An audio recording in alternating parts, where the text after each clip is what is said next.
Assalamualaikum warahmatullahi wabarakatuh. Anak-anakku semuanya, bertemu lagi dengan saya Pak Anam. Pada kesempatan kali ini kita akan belajar bersama, yaitu belajar tentang pelajaran IPS di kelas 7, yaitu berkaitan dengan sumber daya alam kemaritiman yang ada di wilayah Indonesia. Dan jangan lupa tetap semangat dalam belajar, patuhi protokol kesehatan yang sudah diatur oleh pemerintah, dan tetap berdoa semoga kita semuanya bisa melewati pandemi ini dengan baik.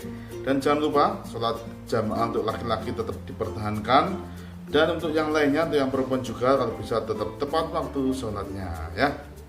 Oke anak semuanya, bisa dilihat pembelajaran hari ini yaitu sumber daya alam kemaritiman yang ada di wilayah Indonesia.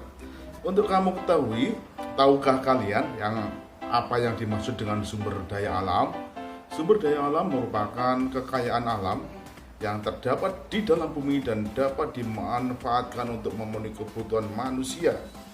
Menurut pembentukannya, sumber daya dibedakan menjadi dua ya. Kemarin sumber daya alam yang bisa diperbarui, dan yang kedua adalah sumber daya alam yang tidak bisa diperbarui. Sumber daya alam yang bisa diperbarui adalah sumber daya alam yang jumlahnya tidak habis karena bisa berkembang biak atau bisa terbarukan dengan waktu. Contohnya hewan dan juga tumbuh-tumbuhan. Sedangkan sumber daya alam yang tidak bisa diperbarui adalah sumber daya alam yang tidak bisa diperbarukan sehingga dapat habis, dan apabila diperbarukan maka memerlukan waktu yang cukup lama. Contoh adalah minyak bumi, gas alam, batu bara, dan juga beberapa mineral tambang lainnya. Menurut materi yang ada di dalam bumi ataupun di permukaan bumi, ada dua jenis sumber daya alam, yaitu biotik dan abiotik. Abiotik yaitu sumber daya alam yang berasal dari tumbuh-tumbuhan. Contohnya ada sumber daya alam biotik dulu, sumber daya alam yang berasal dari makhluk hidup, yaitu biotik. Contohnya tumbuh-tumbuhan dan hewan. Sedangkan sumber daya alam abiotik merupakan sumber daya alam yang berasal dari benda-benda mati. Contohnya ada tanah, batu-batuan, dan sebagainya yang mati yang ada di muka bumi. Menurut letaknya, sumber daya alam dibedakan menjadi dua, yaitu sumber daya alam yang ada di darat ya, dan yang kedua adalah sumber daya alam yang berada di dalam laut atau aquatik. Sumber daya alam yang ada di daratan itu contohnya adalah tumbuh-tumbuhan, bisa hewan, batu-batuan, dan juga tanah dan sebagainya. Sedangkan sumber daya alam yang berada di lautan atau maritiman bisa kita lihat berupa ikan dan jenis-jenis ikan lainnya, dan terumbu karang. Kemudian ada juga berbagai hasil rumput laut dan sebagainya yang ada di dalam laut.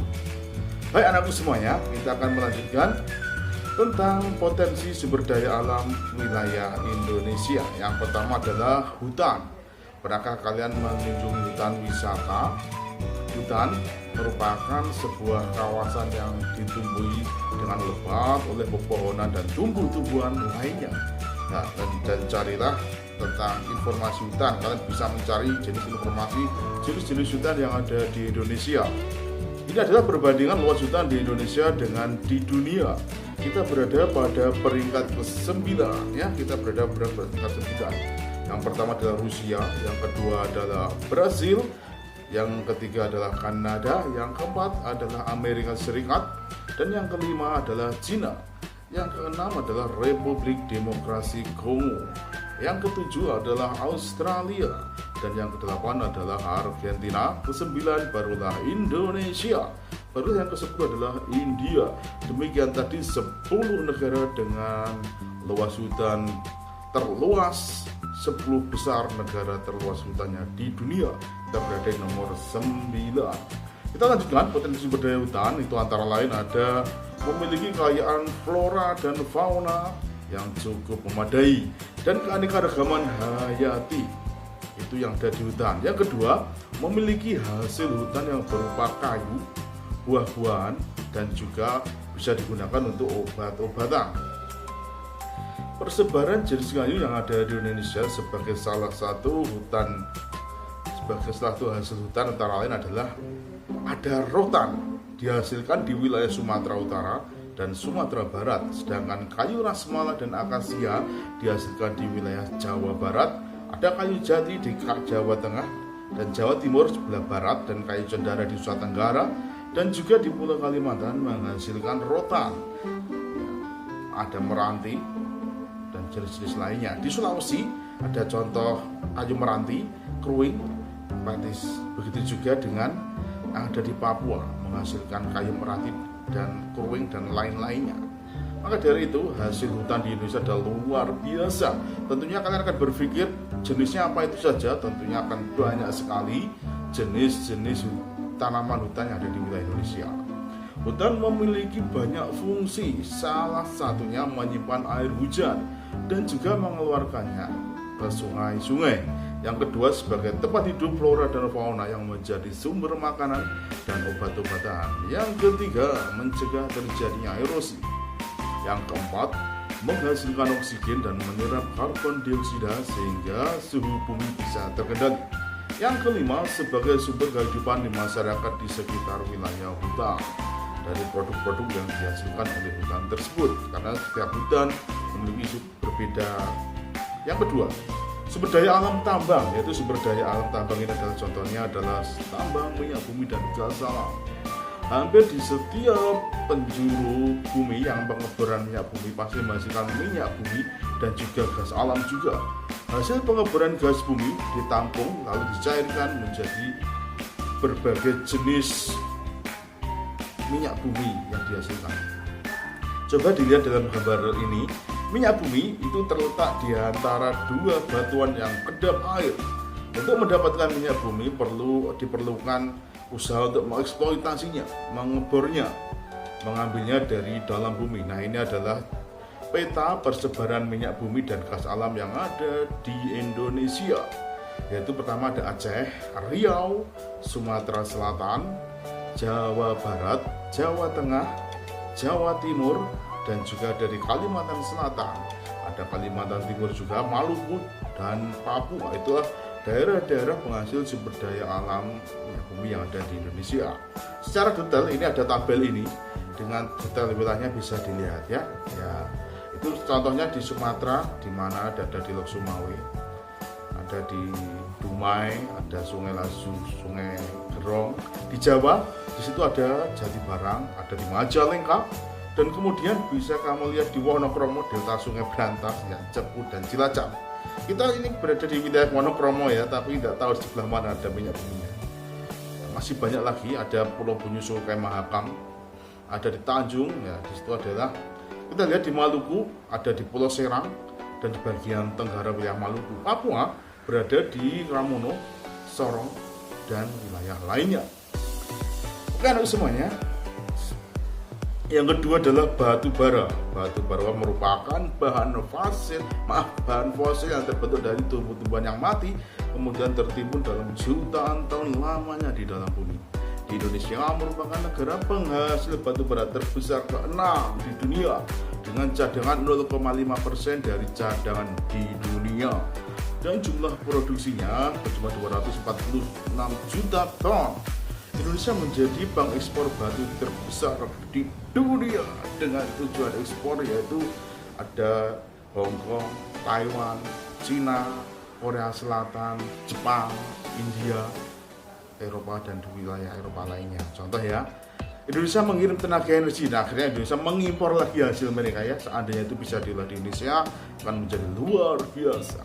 Daerah penghasil batu bara pertama di Kalimantan Timur, ada di Samarinda, dan ada di Sumatera sendiri. Sumatera Barat memiliki di Sawah Lunto, yaitu di Bukit Asam, itu ada penghasil batu bara. Nah, ini anakmu, ini adalah tambang bauksit. Kita bisa lihat bauksit ya, warnanya kemerah-merahan. Bauksit itu merupakan biji aluminium. Loh, aluminium itu seperti apa? Ya bisa digunakan untuk berbagai hal, contoh badan pesawat terbang, alat dapur, dan sebagainya. Tentunya di rumah kalian banyak sekali terhadap bahan-bahan yang terbuat dari aluminium. Indonesia memiliki potensi bauksit yang cukup luar biasa, yang produksinya mencapai 1.262.710 ton. Adapun daerah-daerah pertambangan ada di daerah Kepulauan Riau, Ada di Pulau Bintan dan Kalimantan Barat, Singkawang. Oke, kita lanjutkan semuanya. Ini adalah tambang pasir besi. Pasir besi itu apa? Pasir besi dimanfaatkan sebagai industri logam besi dan industri daerah pertambangannya antara lain berada di Cilacap, dari Sumatera, dan juga di Lombok. Di Jogja juga ada Gunung Tegak Lampung dan Pegunungan Verbek Sulawesi Selatan dan Pulau di Kalimantan Selatan. Itu tadi pasir besi. Hasil tambang lainnya adalah adanya emas. Ini adalah yang luar biasa. Ketika mengenal emas, ya karena ini adalah sebuah logam mulia, merupakan cadangan kekayaan negara. Selain itu, logam emas juga bisa dijadikan perhiasan, ya, uang logam dan barang-barang kerajinan dan harta-harta simpanan lainnya. Daerah pertambangannya di Jawa Barat ada, yaitu di Papua juga ada, di Kalimantan Barat dan juga di Nangro, Aceh, Darussalam. Juga ada di Sulawesi Utara, Riau, dan Bengkulu. Tapi yang terkenal pastilah Freeport di Papua. Daerah tambang emasnya itu yang terbesar berada di Papua, yaitu di Timika, yang diusahakan oleh PT Freeport, yang sampai sekarang masih digerus terus sumber daya alamnya. Ini adalah peta persebaran tambang emas yang ada di Indonesia. Di Nangro, Aceh, Darussalam, Riau, Bengkulu, Jawa Barat, Kalimantan Barat, Sulawesi Utara, dan ada lagi di pusatnya tadi yang paling banyak Papua. Kita lanjutkan. Sekarang kita akan membahas tentang potensi kemaritiman. Indonesia merupakan negara kepulauan dengan luas laut. Di Indonesia sendiri mencapai 2/3 dari seluruh luas wilayah Indonesia, sekitar 5,8 juta kilometer persegi wilayahnya. Sehingga potensi kemaritiman wilayah Indonesia, sumber daya alam maritiman antara lain perikanan, hutan mangrove atau hutan bakau, dan terumbu karang. Dari potensi-potensi perikanan yang ada di Indonesia terkenal dengan surga perikanan dunia. Kenapa kok seperti itu? Ya, Indonesia termasuk negara yang kaya ikan. Produk-produknya perikanan yang sudah sampai diekspor ke negara lain, baik perikanan tangkap di laut atau budidaya, beberapanya menjadi komoditas unggulan ekspor Indonesia. Antara lain ada ikan tuna, rumput laut, kepiting, ya. Itu menempati peringkat teratas di dunia. Apakah kalian gemar mengkonsumsinya? Tentunya ikan itu adalah sumber protein yang cukup tinggi. Ya, seperti lagu-lagu daging ikan, sumber gizi bermutu tinggi, diperlukan semua manusia. Itu ya. Ada potensi lestari, adalah potensi penangkapan ikan yang masih memungkinkan bagi ikan untuk melakukan regenerasi atau berkembang biak, hingga jumlah ikan yang ditangkap tidak mengurangi populasi ikan yang ada di laut, sehingga yang di laut masih tetap hidup, sebagian bisa diambil. Contoh di pesisir utara ini itu banyak diusahakan tambak, dan beberapa di Indonesia yang memang ombaknya tidak begitu tinggi. Selain pantai utara juga digunakan tambak yang memang ombak lautnya tidak begitu tinggi, tidak seperti di wilayah laut selatan Pulau Jawa. Potensi wilayah maritim yang kedua adalah hutan mangrove, bisa dikenal hutan bakau. Ini kalau di Surabaya ada di wilayah Surabaya Timur. Ya, pernahkah kalian mengunjungi sebuah wisata hutan bakau? Silahkan coba kunjungi sana dan berselfie ria. Di hutan bakau, hutan mangrove yaitu tipe hutan yang berada di daerah pasang surut air laut. Umumnya hutan mangrove berkembang dengan baik pada pantai yang landai dan pantai yang terlindung muara sungai atau laguna, yang intinya tidak langsung mendapatkan tekanan dari ombak laut. Fungsi mangrove dibedakan menjadi dua, yaitu ada fungsi ekologis terkait dengan lingkungan dan fungsi ekonomis terkait dengan produksi, sehingga bisa menghasilkan. Fungsi ekologis yaitu sebagai habitat atau tempat hidup binatang-binatang laut lainnya untuk berlindung dan berkembang biak dan hidup di wilayah mangrove, melindungi pantai dari abrasi air laut, dari tekanan air laut. Sedangkan fungsi ekonomisnya menghasilkan kayu yang bisa dimanfaatkan sebagai bahan bakar, arang ataupun kertas, serta menghasilkan udang dan ikan. Kenapa? Karena di setiap hutan mangrove pasti ada hutan dan pasti ada udang dan ikan yang hidup di situ. Ya, ini adalah Di pantai barat Sumatera ini merupakan wilayah 417.000 hektar. Di pantai utara Jawa juga ada, dan ada di Bali 34.000 hektar, dan juga di pesisir pantai Kalimantan sebelah timur ada 150.000 hektar, dan pesisir pantai di wilayah Sulawesi 53.000 hektar, dan pesisir di Nusa Tenggara 3,7 hektar, dan pesisir di wilayah Papua itu mencapai paling luas 3,7 juta hektar. Itu semuanya persebaran hutan mangrove di wilayah Indonesia. Yang ketiga adalah terumbu karang. Terumbu karang ini menjadi salah satu objek wisata bahari yang luar biasa indahnya ya. Pernahkah kalian melihat terumbu karang? Kalau belum pernah lihat di YouTube aja ya. Terumbu karang adalah batuan sedimen kapur di laut yang terbentuk dari kapur yang sebagian besar dihasilkan oleh mineral, yaitu binatang-binatang yang menghasilkan kapur untuk perangkat tubuhnya. Terumbu karang merupakan ekosistem yang khas di daerah tropis. Nah, kalau kalian cari di YouTube atau informasinya, bahkan banyak yang kendaraan-kendaraan rusak, besi-besi itu dibuang ke laut supaya ditumbuhi terumbu karang sebagai tempat hidup baru terumbu karang.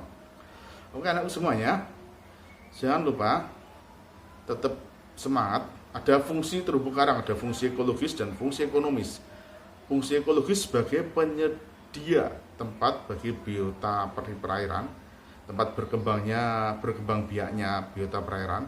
Fungsi ekonomis menghasilkan berbagai jenis ikan, udang, alga, teripang, kerang mutiara, dan bahan bangunan, dan juga jelan, bahan industri, bahan baku cendera mata, dan lain-lain masih banyak lain ya, karena indah itu ya. Ya begitulah anak semuanya, ini adalah untuk memperdalam wawasan ini. Silahkan nanti diikuti ya, diikuti adanya refleksi dari materi ini. Jangan lupa nanti klik linknya yang ada di informasi selanjutnya. Oke anakku, tetap semangat, tetap jaga kesehatan, semoga kita semuanya sehat selalu. Terima kasih atas perhatiannya, semoga bermanfaat. Assalamualaikum warahmatullahi wabarakatuh.